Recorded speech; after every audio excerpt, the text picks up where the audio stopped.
So this is a vintage Coach Court Spectator bag, style number 6870, and this specific bag was made in Costa Rica in 2001.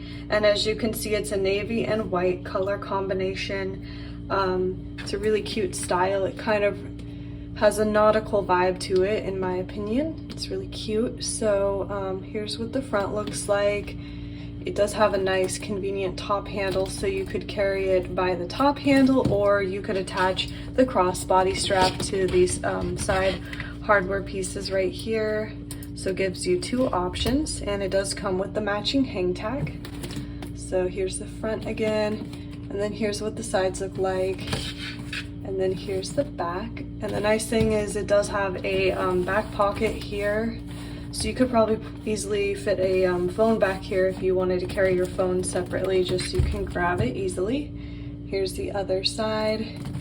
And then when we go ahead and open the Court bag, it's what it looks like. It does have another slip pocket here in the front under the flap.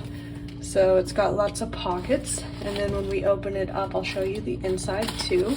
So here's the inside, and it's got another back pocket here that actually has a zip closure, which is nice.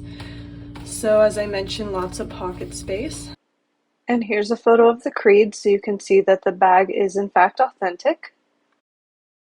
So I should also mention this bag does have some kind of like fading and color loss along some of the white edges, unfortunately. But other than that, I would say the bag is still in pretty good condition. And it's still available in our Etsy shop, so I will of course link it below if you wanted to check it out further. But otherwise, thanks so much for watching, and I'll see you guys next time.